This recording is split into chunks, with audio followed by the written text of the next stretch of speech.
Hello les amis, j'espère que vous allez bien. Chez moi, je ne sais pas. Je ne sais pas trop parce que j'ai reçu un coup de fil ce matin et un message en plus de ce coup de fil qui me font un peu réfléchir et qui me poussent à me poser des questions. Et j'ai vraiment besoin de vos avis. Donc s'il vous plaît, écoutez très bien ce que j'ai à dire parce que vos avis vont m'aider énormément. Moi, je suis toujours à Zanzibar. Comme vous pouvez le voir, je suis en train de profiter un peu de la vie, me reposer, changer les idées. Regardez un peu la belle vue que nous avons par ici.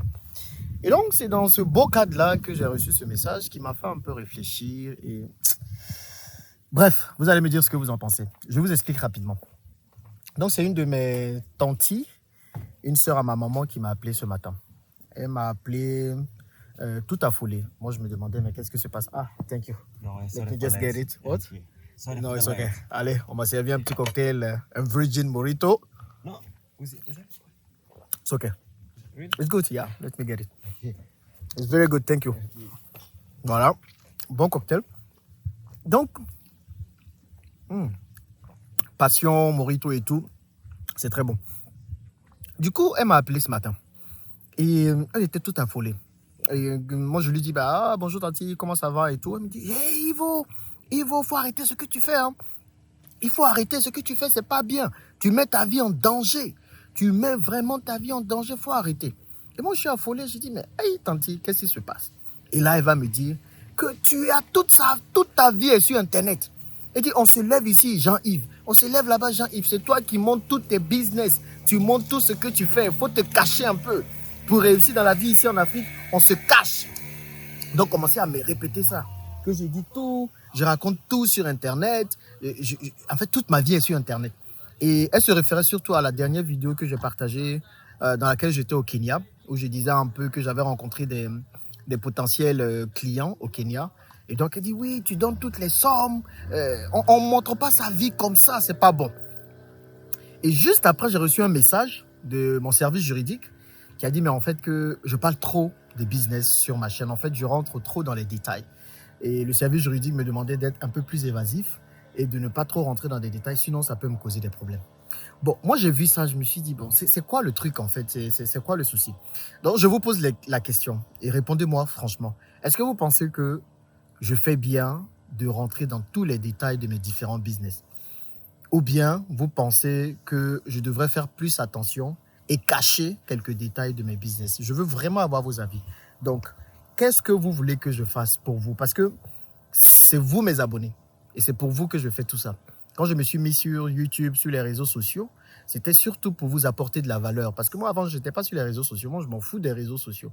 Les réseaux sociaux, ce n'est pas ça qui fait ma vie. Ok, moi, j'ai déjà ma vie avant, je vivais très bien. Et puis, j'ai décidé de me mettre sur les réseaux sociaux. Mais quand je me mets sur les réseaux sociaux, c'est vraiment pour vous apporter de la valeur.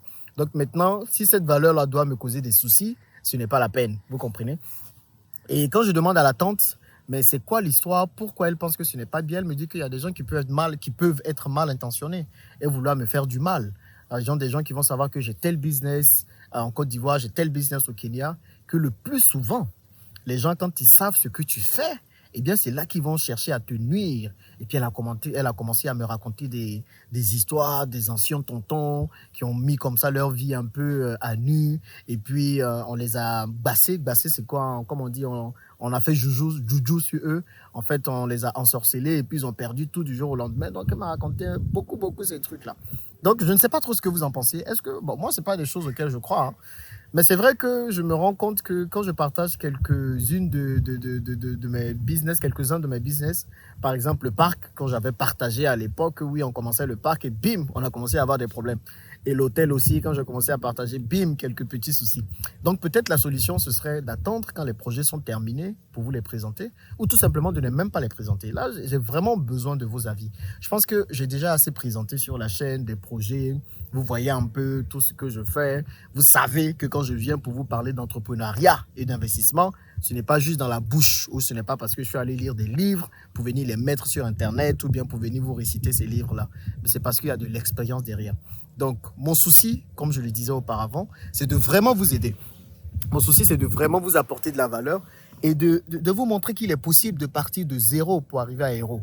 Parce que peut-être que vous entendez des histoires des gens qui ont 50 ans, qui ont 60 ans. Vous vous dites, ah, ces gens-là ont tout fait pour réussir, sont arrivés là. Mais moi, je suis là, j'ai moins de 40 ans. Et moins de 40 ans, je suis parti de zéro. Et de surcroît, j'étais dans la diaspora, je suis rentré de la diaspora pour investir en Afrique, pour entreprendre en Afrique. Donc, tous ceux qui veulent faire le pareil, ils voient que c'est possible. Ce n'est pas difficile, ce n'est pas impossible. Ils voient que c'est possible, ce n'est pas impossible. C'est peut-être difficile, c'est peut-être un peu compliqué, il ne faut pas qu'on se mente, mais ce n'est pas impossible. Et ma volonté, c'est ça. Et comme Zagba le requin disait dans le podcast que nous avons fait ensemble, je mettrai d'ailleurs le lien du podcast juste en haut là. Allez regarder ce podcast, ça peut vous aider. Je mettrai le lien juste là, ou quelque part ici, je ne sais plus trop où on se trouve. Mais allez regarder ce podcast. Et dans ce podcast, il disait, on ne veut plus des gens qui vont venir nous parler de l'odeur de la sardine. Mais on a besoin des gens qui vont venir nous dire, qui vont venir nous montrer le marigot dans lequel ils ont puisé la sardine, ils ont pêché la sardine pour aller mettre dans la boîte. Donc, on a besoin aujourd'hui de personnes qui vont nous montrer le marigot où ils vont aller pêcher la sardine pour mettre ensuite dans la boîte. Il n'y a que lui seul qui peut bien dire ça. Moi-même, je me mélange dans son proverbe. Mais voilà. C'est pour dire en fait que on est fatigué des gens qui vont venir ici, nous faire des conseils d'entrepreneuriat, nous dire des choses. Mais alors que quand vous regardez dans le fond, ce sont des personnes qui n'ont même pas un seul business. Les gens n'ont même pas un seul business. Si vous savez le nombre d'entrepreneurs, le nombre de personnes plutôt qui se disent entrepreneurs ici sur la toile, que vous connaissez certainement, mais qui n'ont même pas de business derrière, mais vous allez péter un câble. Moi, quand je rencontre certaines de ces personnes, je me rends compte que ce sont des personnes qui viennent me voir pour me dire, mais Jean-Yves, j'ai besoin de telle aide. Est-ce que tu peux pas m'aider à lancer telle chose? Ah, en réalité, moi, mon business est comme ça, mais je n'ai jamais fait ci. Et vous voyez, ce sont des personnes, mais il n'y a pas d'essence. Il n'y a rien, ils sont juste bons dans la façon de parler. Ils parlent juste, ils savent mettre les mots, ils ont juste de l'éloquence, ils ont juste un savoir-être, mais après le savoir-faire, c'est zéro. Et moi, ma volonté, c'est vraiment ça, c'est de vous apporter de la vraie valeur, de vous montrer ce que je fais dans le secret. Je mets à nu tous mes business, que ce soit en Côte d'Ivoire, que ce soit à Dubaï, que ce soit au Kenya. Par exemple, au Kenya, quand j'ai des difficultés, je vous montre. Et c'est par les difficultés que vous aussi, vous allez apprendre. Vous comprenez? Si je viens ici, que je dis oui, grand, super entrepreneur, multi-investisseur, que je ne vous montre rien, comment vous apprenez? Nous, on a souffert de ça. Moi, j'ai souffert de ça. Dans les premières années d'investissement que j'ai eu à faire et d'entrepreneuriat, je me suis cassé la figure énormément. Pas parce que je n'étais pas talentueux, mais parce que nos prédécesseurs n'ont pas pris la peine de faire ce que nous on fait. Aujourd'hui, sur YouTube, nos prédécesseurs ont voulu cacher les choses. Et en cachant les choses, ils n'ont pas partagé. Et donc, nous, on était obligés d'apprendre, d'aller un peu à tâtons. Il y a tellement d'erreurs que j'aurais pu éviter si quelqu'un avait décidé auparavant de prendre sa caméra pour raconter un peu ce qu'il faisait, pour raconter son parcours entrepreneurial. Mais comme les gens n'ont pas fait ça auparavant et qu'on n'avait pas de repères, nous, notre génération, on n'avait pas de repères. C'est maintenant que les histoires de YouTube et tout, on prend la caméra et puis on parle. Mais sinon, avant, il n'y avait pas ça. Donc moi, j'ai fait beaucoup d'erreurs financières. J'ai dépensé de l'argent comme pas possible. Ce que j'aurais pu éviter si quelqu'un ou bien si nos prédécesseurs avaient décidé de partager leurs expériences. Donc, ce sont les mêmes erreurs que moi, je veux éviter. Je veux qu'on évite de rentrer dans les mêmes erreurs. Parce que si moi, je fais des erreurs et que j'arrive à à les dépasser, ces erreurs-là, eh bien, quand je viens vous voir pour vous raconter ces erreurs, que je vous dis, bon, voilà, j'ai lancé tel business, je me suis trompé ici, ne faites pas la même chose. Mais c'est pour que vous ne fassiez pas la même chose. C'est pour que ça vous aide également. C'est pour que ça vous permette d'avancer. Parce que l'entrepreneuriat n'est pas un long fleuve tranquille. Ce n'est pas calme comme l'océan Indien que vous voyez là. Ce n'est pas tranquille comme ça. Entrepreneuriat, vous allez avoir des vagues et des vagues et des vagues et des vagues. Ce qui parfois noie certaines personnes.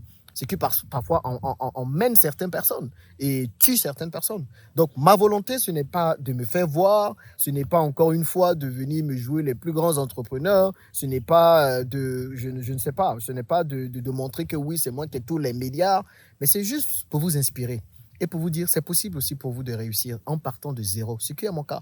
Moi, j'ai grandi à Koumassi-Remblai. Les gens qui sont à Abidjan connaissent Koumassi-Remblai. Et quand je dis Koumassi-Remblai, c'est vraiment le mauvais côté de Remblai. J'ai grandi là-bas, on était 12. Ma mère, moi, mon père et mes 10 frères et sœurs, y compris moi. Donc, je suis parti vraiment de zéro, mais c'est à force de travail, d'abnégation et de niarque que je suis arrivé là où je suis. Et je partage cela avec vous pour vous faire avancer. Donc, je ne vais pas être long, mais dites-moi ce que vous en pensez. Est-ce que je devrais continuer de vous inspirer en rentrant dans les détails de mes différents business, ou bien est-ce que je devrais stopper ça et puis parler des choses en surface et juste vous inspirer en interviewant d'autres entrepreneurs qui viennent raconter leurs histoires. Parce que ce n'est pas la première fois qu'on me dit ça, ça fait plusieurs fois qu'on me répète que Jean-Yves, tu rentres trop dans les détails, tu partages toute ta vie et ça devient quand les choses commencent comme ça à être répétitives, il faut peut-être les prendre en considération et se poser les bonnes questions. Donc, j'ai besoin de vos avis. Donnez-moi vos avis dans les commentaires. J'en ai vraiment besoin. Merci et on se dit à bientôt dans une prochaine vidéo. N'oubliez pas de vous abonner si vous avez apprécié cette vidéo. Allez, à plus.